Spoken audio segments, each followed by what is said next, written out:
दोस्तों स्वागत है आपका मेरे YouTube चैनल इंग्लिश बाबू पर। और आज मैं फिर हाजिर हूँ आपके साथ एक नई स्टोरी लेकर। और दोस्तों आज जो स्टोरी मैं आपके लिए लेकर आया हूँ ये एक शॉर्ट मॉरल स्टोरी है। बहुत ही प्यारी छोटी सी कहानी है। कहानी सुनने में आपको मज़ा आएगा। उसके अलावा दोस्तों आज की इस स्टोरी में आपको कुछ नए इंग्लिश के वर्ड मीनिंग सीखने को मिलेंगे, उनकी करेक्ट प्रोनाउंसिएशन के बारे में पता चलेगा और हमेशा की तरह जो इसका ग्रामर का पार्ट है उसे बिल्कुल डिटेल में कवर करेंगे, तो एक एक स्ट्रक्चर को आप बड़ी आसानी से सीख पाएंगे। तो चलिए दोस्तों आज की इस कहानी को हम शुरू करते हैं और सबसे पहले कहानी का टाइटल देखते हैं। कहानी का टाइटल है द क्लेवर बर्ड्स। क्या मतलब हुआ दोस्तों? क्लेवर एडजेक्टिव है जिसका अर्थ होता है चालाक, और बर्ड का मतलब पक्षी, और ये प्लूरल है बर्ड्स। तो क्या अर्थ हुआ? द क्लेवर बर्ड्स मतलब क्या हुआ कि चालाक पक्षी।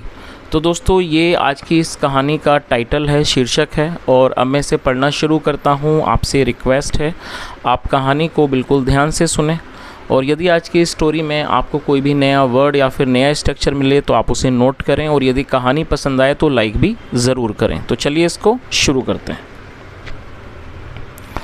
Once a man made an aviary for the birds. क्या मतलब हुआ दोस्तों? ये जो वाक्य है ये पास्ट इंडेफिनिट का अफर्मेटिव वाक्य है, और जब हम पास्ट इंडेफिनिट में अफर्मेटिव का वाक्य बनाते हैं तो वहाँ वर्ब की सेकंड फॉर्म का यूज़ किया जाता है।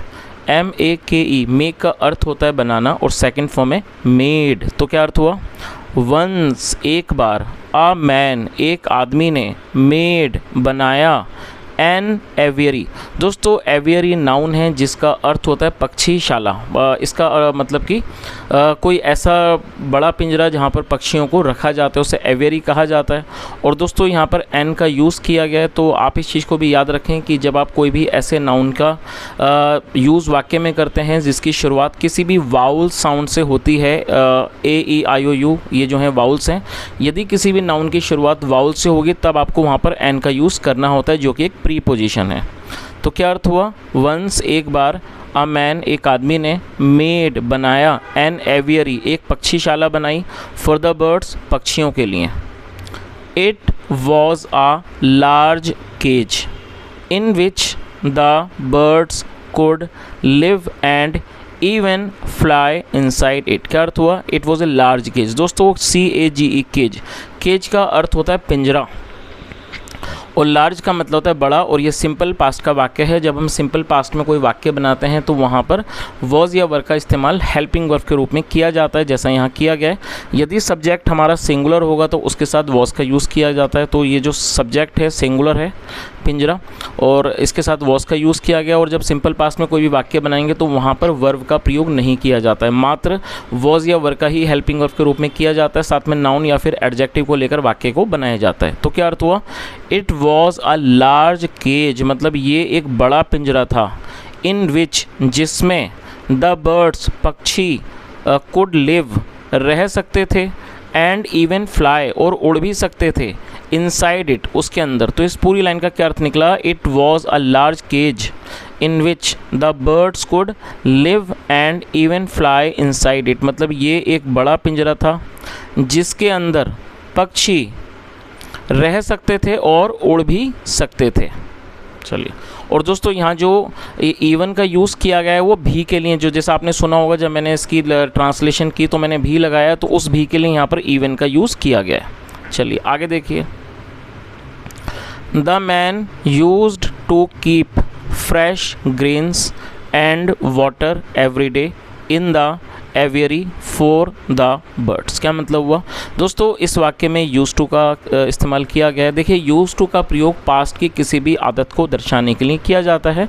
जब आप कोई ऐसा वाक्य बनाते हैं जहाँ आप ये दिखाते हैं पास्ट में कोई भी व्यक्ति किसी काम को बराबर किया करता था, नियमित तौर पर करता था, तो वहाँ पर यूज टू के साथ वर्ब की फर्स्ट फॉर्म का यूज़ किया जाता है।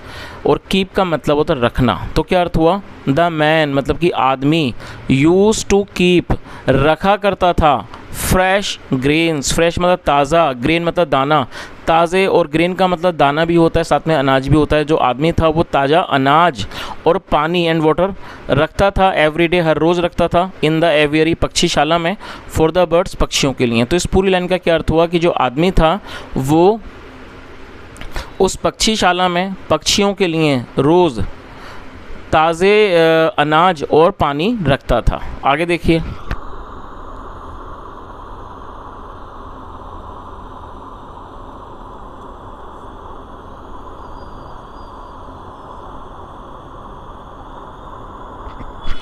One day the man had gone out somewhere.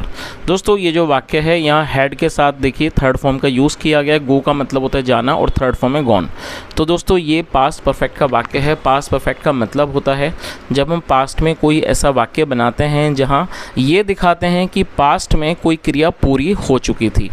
जैसे मान लीजिए इस तरह के वाक्य, जैसे वह आया था, वह गया था, मैं खाना खा चुका था, उसने खाना नहीं खाया था। इस प्रकार का कोई भी वाक्य जहाँ पर आया था, गया था, लिया था, दिया था, जहाँ पर हम ये दर्शाते हैं कि पास्ट में कोई क्रिया पूरी हो चुकी थी, वहाँ पर हेड के साथ वर्ब की थर्ड फॉर्म का प्रयोग किया जाता है, जो कि पास्ट परफेक्ट का सेंटेंस होता है।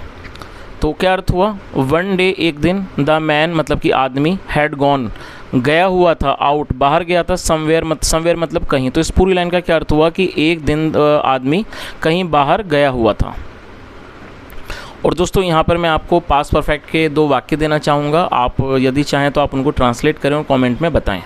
पहला वाक्य आप नोट कर लीजिए, उसने खाना खा लिया था। आई रिपीट द सेंटेंस, उसने खाना खा लिया था। सेकंड सेंटेंस को भी नोट कर लीजिए, उसने खाना नहीं खाया था। आई रिपीट द सेंटेंस, उसने खाना नहीं खाया था। दोस्तों मैंने आपको दो वाक्य दिए हैं, दोनों ही पास्ट परफेक्ट के हैं, एक अफर्मेटिव एक नेगेटिव।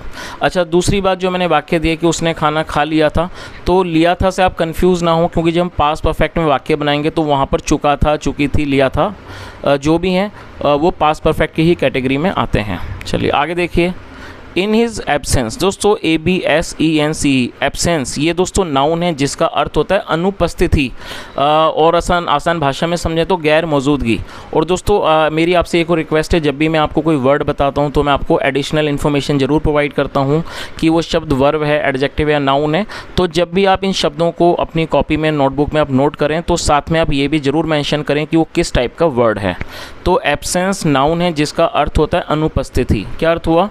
इन हिज एब्सेंस मतलब कि उसकी अनुपस्थिति में, या कह सकते हैं उसकी गैर मौजूदगी में, अ क्लेवर कैट, एक चालाक बिल्ली, ड्रेस्ड अप, जो जिसने कपड़े पहने हुए थे, लाइक ए डॉक्टर, एक डॉक्टर की तरह, वेंट टू द एवियरी, वो पक्षीशाला में गई। और दोस्तों गो मतलब जाना, सेकंड फॉर्म वेंट, तो ये भी पास्ट का ही वाक्य है। तो इस पूरी लाइन का क्या अर्थ हुआ कि उसके गैर मौजूदगी में, उसकी अनुपस्थिति में एक बिल्ली जिसने एक डॉक्टर के कपड़े पहने हुए थे वो उस पक्षीशाला में गई।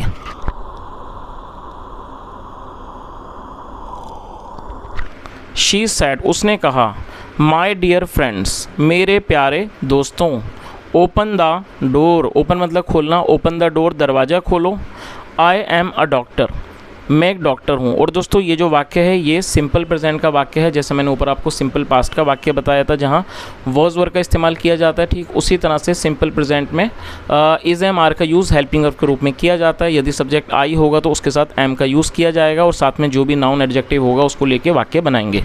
तो यहाँ जो डॉक्टर है वो नाउन है। तो क्या अर्थ हुआ? आई एम ए डॉक्टर, मैं एक डॉक्टर हूँ। I have come to check you all. और दोस्तों ये जो वाक्य है ये प्रेजेंट परफेक्ट का वाक्य है। प्रेजेंट परफेक्ट का अर्थ होता है वर्तमान में किसी क्रिया का पूरा होना, पाया जाना। आया है, लिया है, दिया है, चुका है। जैसे पास्ट परफेक्ट में आप हैड के साथ थर्ड फॉर्म लगाते हैं, ठीक उसी तरह से प्रेजेंट परफेक्ट के अंदर आपको हैज़ या हैव का इस्तेमाल करना होता है, साथ में वर्ब की थर्ड फॉर्म लगानी होती है। आई, वी, यू, दे या फिर प्लूरल अगर आप सब्जेक्ट लेंगे तो उसके साथ आपको हैव लगाना होगा, और यदि सब्जेक्ट होगा ही, शी, इट या फिर सिंगुलर नाउन उसके साथ हैज़ का प्रयोग किया जाता है। तो यहाँ पर रूल के हिसाब से आई के साथ हैव का इस्तेमाल किया गया है। और दोस्तों कम जो है कम की फर्स्ट फॉर्म भी कम है, साथ में थर्ड फॉर्म भी कम है, तो आप इसे नोट कर लीजिए। उस सेकेंड फॉर्म है वो है केम। तो क्या अर्थ हुआ? आई हैव कम, मैं आई हूँ, टू चेक, जाँच करने के लिए, यू ऑल, आप सबकी। तो उसने क्या कहा कि मैं प्यारे दोस्तों दरवाज़ा खोलो, मैं डॉक्टर हूँ। I have come to check you all, और मैं आप सबकी जांच करने आई हूँ। The birds were clever enough to understand the trick of the wily cat. क्या अर्थ हुआ दोस्तों? WILY विली का मतलब ही चालाक धूर्त होता है, उसे विली कहा जाता है। तो क्या अर्थ हुआ? The birds were clever enough. जो, और ये सिंपल पास्ट का वाक्य है और यहाँ देखिए वर का यूज़ किया गया है। जैसा मैंने आपको बताया, पास्ट, सिंपल पास्ट में यदि वाक्य बनाएंगे तो वहाँ पर यदि सब्जेक्ट प्लूरल होगा तो उसके साथ वर का इस्तेमाल किया जाएगा। जो पक्षी हैं ये प्लूरल नाउन है जिसके साथ वर लगाया गया है, और क्लेवर एडजेक्टिव है। तो क्या अर्थ हुआ? The birds were clever enough, मतलब जो पक्षी थे वो काफ़ी चालाक थे। टू अंडरस्टैंड, इस बात को समझने के लिए, द ट्रिक, चाल को समझने के लिए, ऑफ द विली कैट, मतलब इस चतुर बिल्ली की चाल को समझने के लिए जो पक्षी थे वो काफ़ी चालाक थे।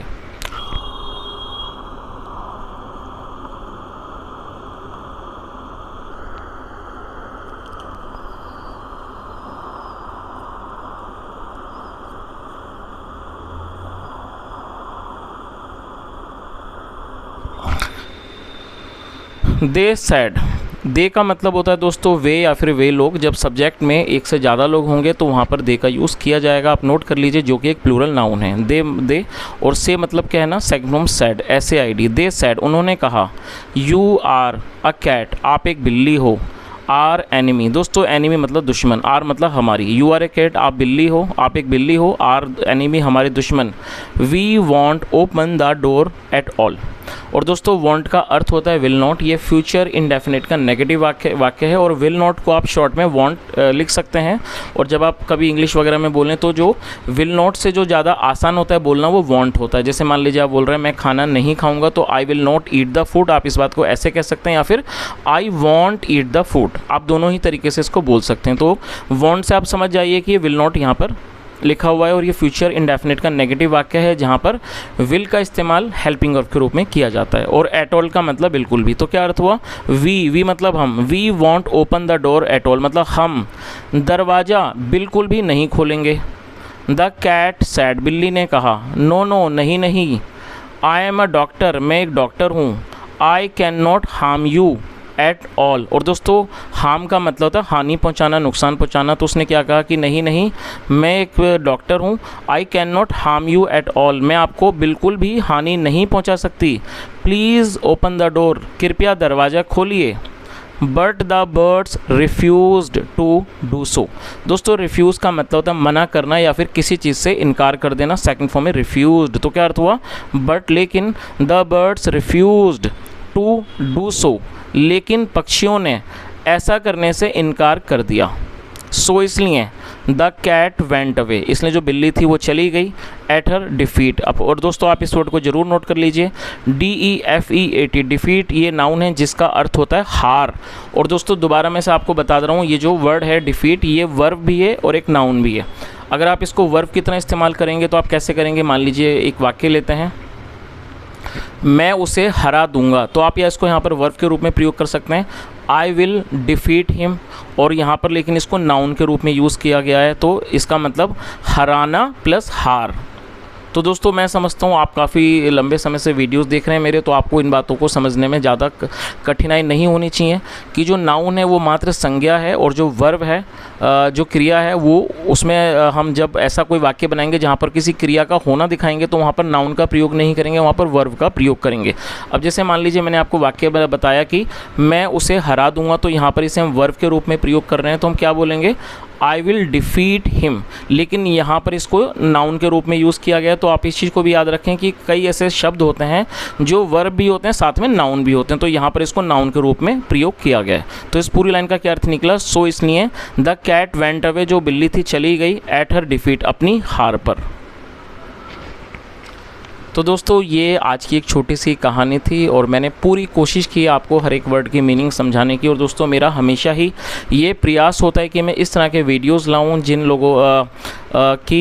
लोगों ने अभी भी इंग्लिश सीखनी शुरू की, या फिर जो लोग ट्रांसलेशन को नहीं समझ पाते उनके लिए इस तरह के वीडियोस थोड़ी हेल्प करें और वो लोग भी इंग्लिश सीख सकें। तो दोस्तों यदि आपको मेरा प्रयास पसंद आया हो तो आपसे रिक्वेस्ट है आप इस वीडियो को ज़रूर लाइक कर दें, शेयर करें, चैनल को सब्सक्राइब करें। और दोस्तों आज की स्टोरी के बारे में जो भी आपका कॉमेंट हो, जो भी आपका सजेशन हो, वो आप कमेंट में ज़रूर बताएं। सुनने के लिए thank you so much. Have a nice day and bye.